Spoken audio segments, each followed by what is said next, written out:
An executive order was issued on Wednesday evening by President Uhuru Kenyatta that has received mixed reactions. Why is the question now? To help us understand, with me in studio is Advocate of the High Court, Kagiri Mbugua. Very good afternoon to you. Good evening to you. All right. So generally, what exactly is an executive order? An executive order is simply a directive from the president. It is a culmination of a long process where the president consults widely on certain issues, and once he arrives at the official position that he wants to take and the direction that he wants maybe various state agencies or his government in general to follow, then he will issue those instructions through an executive order. Yeah, it's simply that's simply what it is. So does it have any legal effect on the running of the government? Yes, of course it does, because remember, the president, apart from being the commander-in-chief of the armed forces, and the president, as we know him, is the head of the executive branch of government. And the executive is wide, it's immensely wide. And so the decisions that he makes or the directives that he gives through an executive order affect each and every facet of the executive branch and arm of government. Yeah. So there was an executive order that was actually released in the beginning of this year. Now, the middle of the year, we have another executive order that has been released. What is the difference between the two, the older one and the new one that was released yesterday? The difference arises if there is materially different directives that are being given. If there are no different directives that are being given, then the original one will also continue to subsist. In fact, if you look at the one that was given yesterday, I believe, Wednesday. on Wednesday, it actually goes ahead to state at the bottom that it's insofar as the issues that it is addressing, if they were raised in a different executive order, then this one supersedes what was given in the previous. So that means now the old one is now dead. Null and void. And now it's null and void, and this one is the one that now takes effect and is the one that should be followed. Yeah. Now, if you look at the older executive order compared to the new one, the old one says the presidency, yeah? And then the new one states the executive office of the presidency. What exactly does this mean, or are they just simply semantics? Well, of course, primarily or at face value, it's an issue of semantics. But leadership and governance and politics, because I believe all those three are intrinsically linked, has a lot to do with perception. We are in an age in this country, or in an era right now, a season rather, where the president is trying to stamp his authority for one reason or another. The word executive office of the president has a better sound to it as opposed to the presidency. It could maybe have a bearing on it. It could also be to show maybe a new beginning, that we have been doing things this way from the past. I am now trying to bring us into a new age, and this is what the presidency is going to look like going forward. But I think the most important thing is to look at what exactly is changing. Which bodies are coming into or under the office of the president? Let's look in. Which Let's ones are delve into being that removed? a bit. Yeah. Let's delve into that a bit. I think at this point, the most crucial one that we could talk about is perhaps the Nairobi Metropolitan Service. And I pick this one specifically for quite a number of reasons. First of all, when the governor of Nairobi County handed over certain functions or transferred certain functions to the office of the president, we did not understand exactly what was going on. And for quite some time, people were even wondering, how is this going to be effected? Now we saw the creation of the Nairobi Metropolitan Service as a full body that now is operating. We are going through a period of a second term of the president's, basically of the president's presidency. It's a legacy term. And you don't need to know so much about politics to read into the fact that the president has not been happy with the way certain things have been moving, or with the way different bodies are being run. Nairobi County was one of them, and that necessitated that move. It is again not a foreign fact that before anything could happen, any kind of development could happen in Nairobi, there was a lot of politics that was going into it. Remember now, we have a county assembly in Nairobi. Again, by virtue of being the capital city, even the national legislature will always have something to say about Nairobi County and the way things are being done in Nairobi. The executive has certain feelings about how the county should run. Why? Because it is a seat of power. Nairobi is the face of the country. So there was a lot of interest from the president on how he would want Nairobi to look, the kind of message he would like Nairobi to send.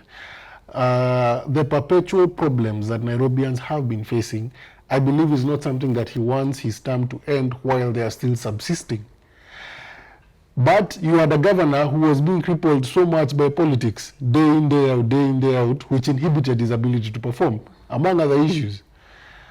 Now, under the office of the president, first of all, the issue of politics is out of the window. Why? Because the buck stops with him. He can make decisions or give directives, such as creation of the NMS, and give it a certain mandate without having to query anyone. That now will guarantee, first and foremost, that what he desires to achieve for Nairobi will be done. He'll be able to keep a close eye on what is being done. And he's now selling his idea for Nairobi and effecting that idea through a body that is answerable to him directly. I think that gives him more efficiency to be able to achieve what he wants for Nairobi. All right. And ideally, I think that is the undertone of this order. The idea here is efficiency. In the remaining part of his term, he wants to ensure there's we saw it in Bunge, we saw it in Senate, now it's coming to the executive. All right. Yeah. You mentioned martyrs politics, and I'd like us to touch on it just a bit. Many would say that this is clearly showing a drift between the president and the deputy president, and that's why there was an issue of the order coming from presidency, quote unquote, and the executive office of the president. What are your sentiments on that? No, okay. First and foremost, I think that's an idea that has been sold to try and paint the picture that there is a wedge between the two of them. The deputy president is part and parcel of the presidency. Just to be clear. Just to be clear. Okay. Essentially, especially in under the kind of laws that we have at the moment. It's not like before. Under the old constitution, a president could hire a vice president or appoint a vice president in the morning today and fire him in the evening and appoint another one tomorrow morning. Now it's not the case. And so if the president is gearing towards having or leaving a better legacy and ensuring that there is efficiency in government, that legacy will not be owed to him only. Maybe to a very large extent it will be to him. But it will also go down in the annals of Kenya's history that during the term where he served as president and so served as deputy president, the nation achieved ABCD. So it is for the benefit of both of them. It is for the benefit of their legacy. And as he has said repeatedly, there's no point of thinking so much about what is going to happen 2 years from now. We have today, let's work today. So that even if we are not there tomorrow, we will be able to leave a legacy. Yeah. All right. And finally, as we come to the end of our interview, David Maraga, that's the Chief Justice, is he justified in querying the Judicial Commission and the judiciary under the executive order? I would be surprised if he didn't. And you know, when I talk about the Chief Justice, I have to be very careful because he's my boss. There you go. By and large. That's your job. But notwithstanding, there is an issue that he tries to raise in his complaint, which is a valid issue. Now, whether or not it was given at the wrong time or raised at the wrong time, that's the debate is still out on that. But, of course, there is a doctrine of separation of powers. One. Two, I have had a cursory look at that executive order. I don't think the president has realigned any duties or any responsibilities that fall in the judiciary.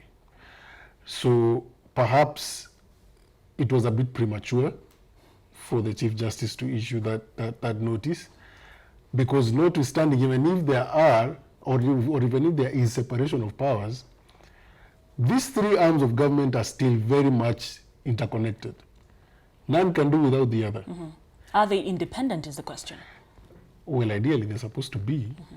And I think every democracy strives to make sure that they are. I don't think any democracy achieves that objective 100%. Because if we are to work together, remember, all these, the leaders, for example, in the judiciary, and by the leaders, let me just use the Chief Justice, for example. He goes through a process, yes, where he's vetted by government and by Bunge and he's vetted by the JSC before appointment by the president.